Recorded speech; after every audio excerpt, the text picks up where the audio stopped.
most unusual cases which Sherlock Holmes was ever called upon to solve began in a small private school for boys in the north of Belgium. The boys' dormitory at 4 in the morning, lighted by a full moon, looked quiet and peaceful. It would have been difficult to imagine that here began a train of events which filled 4 graves before it was stopped.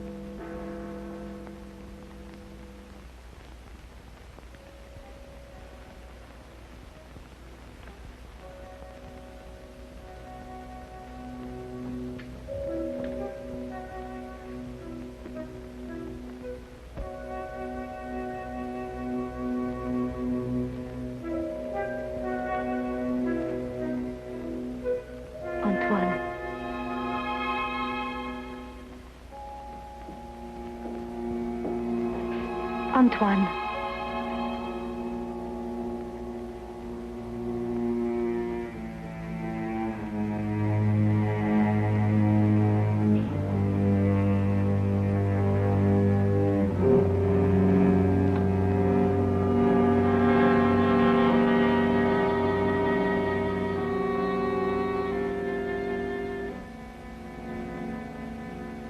He has gone out.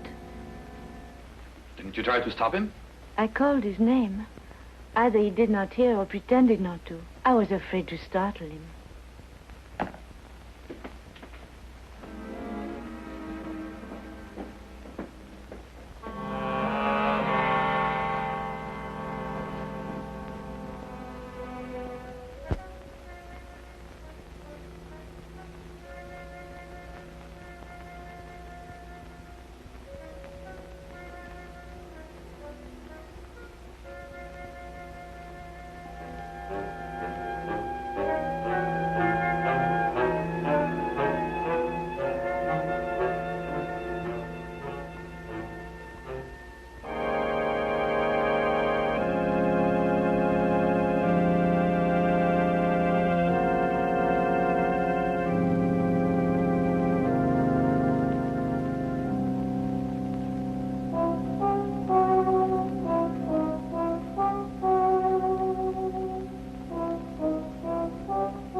This time, it's you.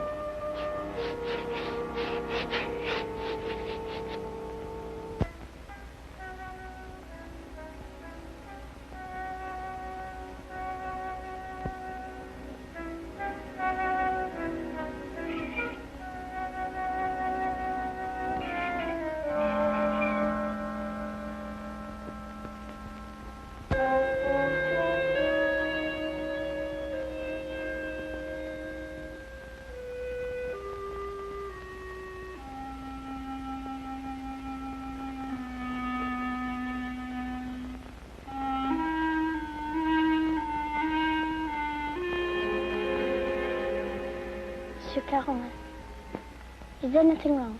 No. Nothing, Antoine. Go back to sleep. What are you going to do?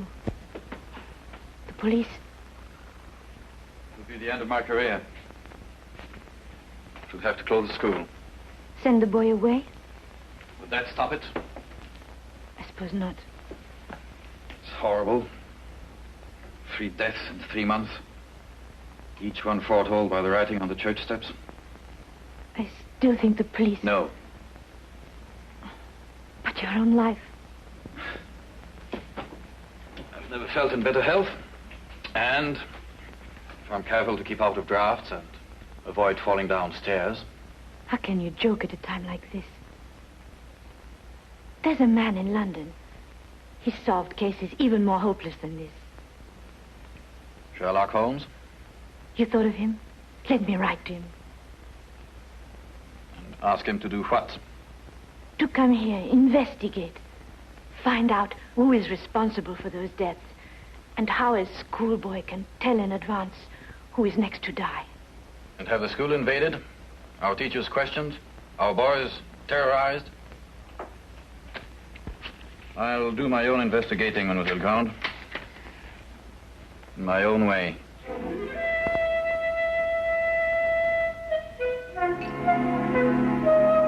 Some weeks later, a letter arrived at Baker Street. Holmes read it over once to himself and then aloud to me. Dear sir, it will be a source of eternal regret to me that I allowed myself to be dissuaded from writing to you sooner, Mr. Holmes. Now Mr. Carolan is dead of natural causes, the doctor says, though I am not sure he isn't mistaken. I pray that you will come to Arno without delay and lend us your assistance in putting an end to these ghastly occurrences. Respectfully yours, Marie Grande. You deduce that the writer of the letter was young? I'll go further than that. I'm prepared to wager that she's madly attractive to boot. Mm-hmm. Better and better. And on what do you base these interesting conclusions? Wishful thinking, my dear chap. Wishful thinking. Then wish no more. She is both young and attractive, with hair the color of autumn honey. Oh, did you read that between the lines? No. This came with the letter. Uh-huh. A lovely color, you'll admit, Watson. And from a beautiful young woman at that. Now, come, Holmes. That's neither logical nor factual, and you know it. You aren't the only one privileged to think wishfully, my dear Watson. Bravo. So you're going to take the case? Yes, and if you pack for us both, I'll arrange for tickets. The boat train took us to Dover. By mid-morning the following day, Holmes and I were sitting in the headmaster's study at the Arno School in the presence of Mademoiselle Marie Grande, who was indeed extremely attractive, with hair the exact shade of autumn honey. Then you're quite sure you've told me everything, Mademoiselle Grande? That is only the matter of the old woman, but I don't think it's important. Well, let me be the judge of that, mademoiselle. Her name is Madame Soulet. She's a harmless, feeble-minded woman who sells charms and love philters for the ignorant. Some have called her a witch. I see. And what is her part in this affair? She admits she went to see those whose names were written on the church steps and offered to sell them some charms against the evil omen. That's most interesting. Did any of the other victims purchase these charms? I can only speak for Monsieur Carolin. He did not. And what about the others? Were they persons of wealth? No. Two were quite poor. The third one moderately well off. We have no really wealthy people here in Arno, Mr. Holmes. Except, of course, the Count de Passevant. You know the Count? No, indeed. I only happened to pass a carriage on the way boasting his coat of arms. However, I should like to have a word with this Madame Soulet, if that can be arranged. You have only to go to her house. It's on the edge of town, on the North Road.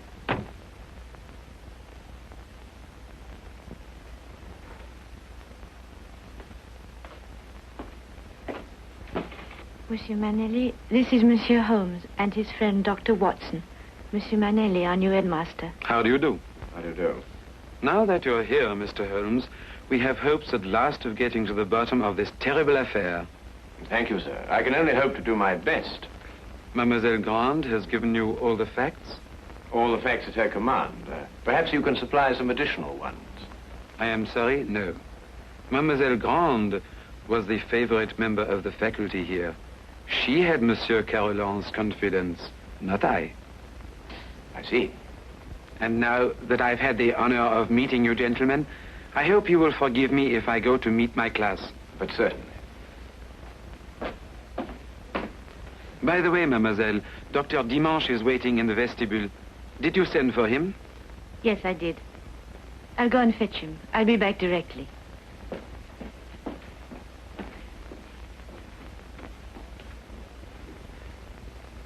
But the boy, Holmes, the boy, you haven't asked to see the boy. The boy can wait, Watson. Yes, but why? Surely he's the most significant part of it. No. Because he did the writing on the church steps. Why, yes. Well, I suppose in that case you'd say that the chalk also had significance. No, that was just an instrument.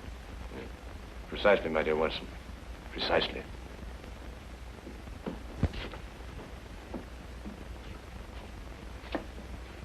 Mr. Holmes, this is Dr. Dimanche. Mr. Holmes and Dr. Watson. Delighted. How do you do, Doctor? Always happy to meet a colleague. Thank you, so am I. I hope I haven't kept you waiting. I came as soon as I got Mademoiselle's message. Won't you sit down? Thank you. Mademoiselle Grant tells me that you're the physician who attended Monsieur Carolan shortly before he died. Yes. My last examination of him gave me no hint of what was coming. I see. And yet you're positive he died of natural causes. There's no doubt about it. I believe 3 other persons died recently in Arno, shortly after their names appeared on the church steps.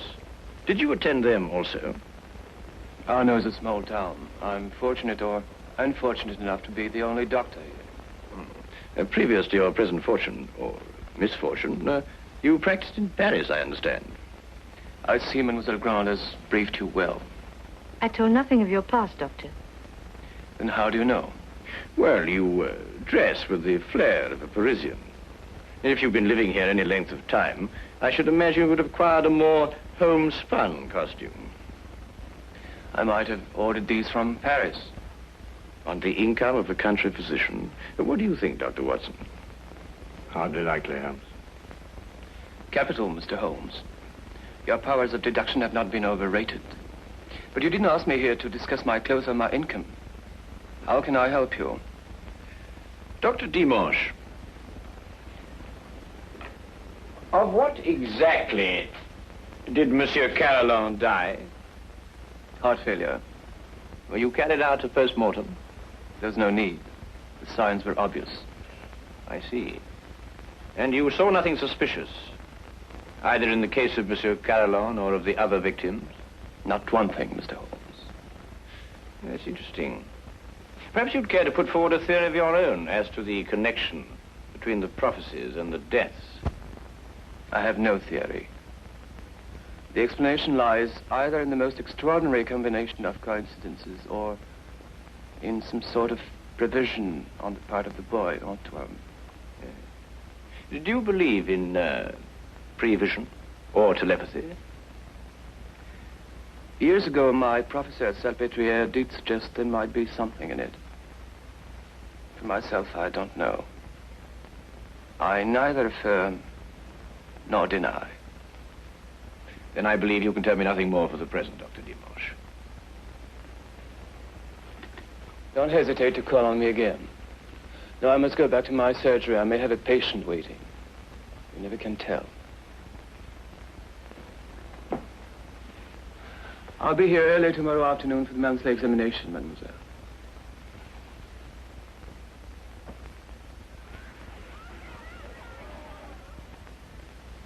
Dr. Dimanche examines your pupils every month, then, mademoiselle? Yes. The health of our pupils is of the greatest concern to us. And so it should be, Mademoiselle Grant. And so it should be. You know, it's an extraordinary thing, the odd and assorted illnesses that crop up in a boys' school. Vous devriez être en classe à cette heure au lieu de courir dans les couloirs. Allez maintenant. That is he. So that's the boy who on 4 separate occasions was able to foretell the death of a citizen of Arno. Well, there must be some logical explanation for it. There is, Watson, there is. Holmes, do you know how it was done? Yes, that part was simple. Our main difficulty will come when we try to prevent the 5th murder.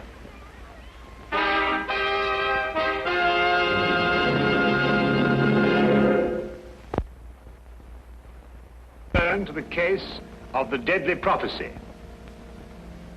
The church on whose steps the deadly prophecies were written stood less than 100 yards from the school. I had supposed that Holmes, with his usual attention to detail, would want to examine it thoroughly, but once again he surprised me. He did not stop. And I had a fair guess that perhaps he wanted to have a little talk with a certain Madame Soulet. Come in. Madame Soulet? Come in, come in. I was expecting you. I thought you would be. Sit down. Thank you. Do you know why I've come to see you? For help, naturally. Score one to her, Holmes. Let's call it information. Trifling bits of information such as how came the boy by his deadly prophecies? Whose hand was it made them come true? Suppose we start with a bit even more trifling. You offered charms to the victims. But how did you know who they were before they were struck down? There were no announcements made. If the Englishman will cross my palm with English gold, You'll tell me? I will give the Englishman a filter, warranted to make him see so clearly and think so lucidly that all mysteries will be revealed to him. Each is as potent as the belief of the one who buys and uses it. If those four had bought instead of turning me away, who knows? But they did turn you away. And now all are dead. May I sell you a filter, sir? It will guard you against harm. Come, Watson.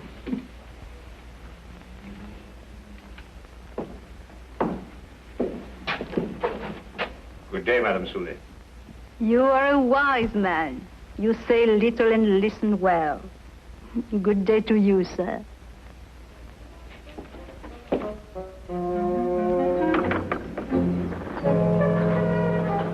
Filters, bosh. We might be living in the Middle Ages. Not the Middle Ages, Watson, merely a small European village. Ah, Count Passavant, I believe. Oui, monsieur. How do you know? I saw you in your carriage, sir. Ah, are you enjoying your stay in our village, Mr. Holmes? Do you know me, Count? I saw you from my carriage. Ah, bravo, Count. As you say in France, touché. May I introduce my very good friend, Dr. Watson? Enchanté, docteur. How do you do, sir? Have you formed any conclusions, Mr. Holmes, as to the names that were written on the church step? Well, at the moment, Count, I must confess that I am more interested in the names that were not written on the church step. Mine hasn't been written on it yet. And I don't believe it will be. Tell me, sir, you know this village. Have you any ideas? I am not superstitious, Dr. Watson. I do not believe...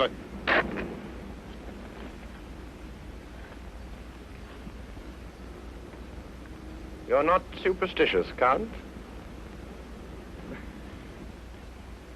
Madame Soulet's filter, at least, can do no harm. Good day, monsieur. Good day. There were a few points about this case which Holmes thought could best be cleared up in Paris. He had asked me to go alone, as the following night there would be a full moon, and he wanted to stay in Arno to be on hand, just in case.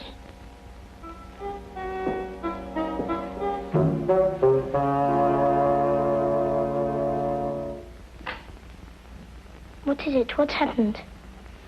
Nothing at all, Antoine. You were walking in your sleep. Now, be a good boy and get back to bed. I can't. There's something I must do. Not tonight. Not tonight, Antoine. Yes, sir.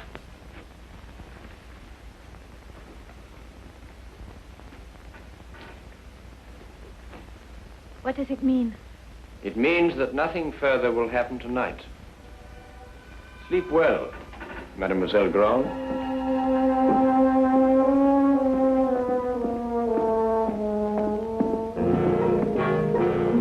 The carriage came to fetch me at the station. Later, I found Holmes at the school. Well, you may go back to your class now, Antoine. Well, Watson, did you have a successful trip? Yes, you were right. Good. Mr. Holmes, was the boy able to tell you anything? No, but his silence was eloquent. Oh, by the way, I should like to have the use of the headmaster's study for a little gathering shortly before midnight. You name the murderer? No, he will name himself.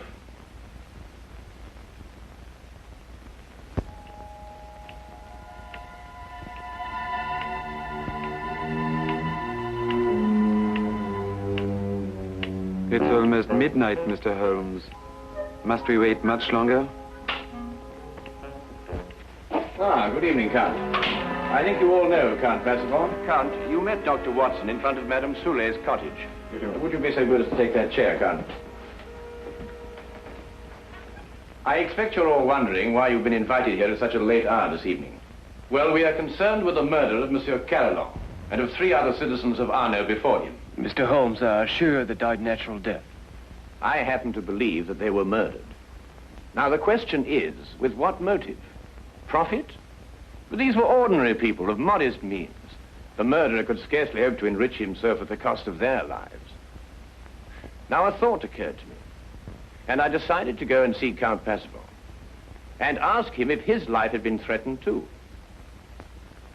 It has been. And this is the feature of the case that most intrigues me. Blackmail has often been the prelude to murder, but here, for the first time, murder became the prelude to blackmail. What was demanded of you, Count? 100,000 francs. And if you didn't pay? My name was next to appear on the church tips. So you see, extortion was the motive from the first. And to that end, an atmosphere of terror was built up by means of 4 successive murders. It would take a man of superhuman courage to resist. But, Mr. Holmes, the names were written by one of our pupils. What possible connection could an 8-year-old boy have with such a scheme? Yes, Anton. Just an unwitting tool. Of whom? The blackmailer must be someone who could have poisoned 4 people.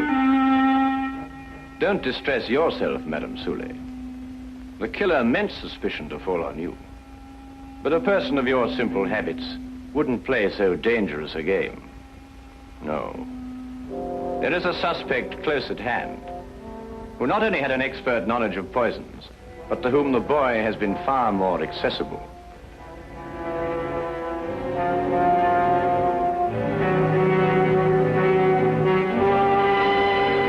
Accessible regularly once a month. This suspect was once a pupil of Dr. Charcot, who lectured on hypnotism at Salpêtrière Hospital in Paris. It would have been as easy for him to send Antoine on his monthly errands as to wind up a mechanical toy. Dr. Watson. Yes?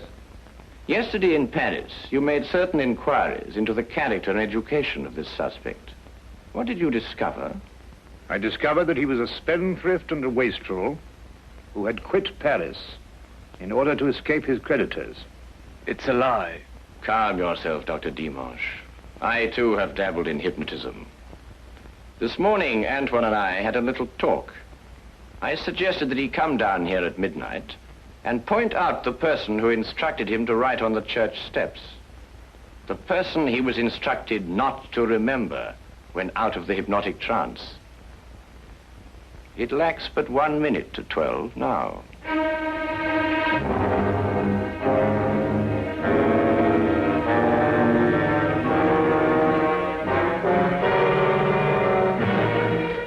Stay where you are, all of you. Don't be a fool, Doctor. When I visited your office this afternoon to look over your stock of drugs, I took the very ordinary precaution of emptying the cartridges from your gun.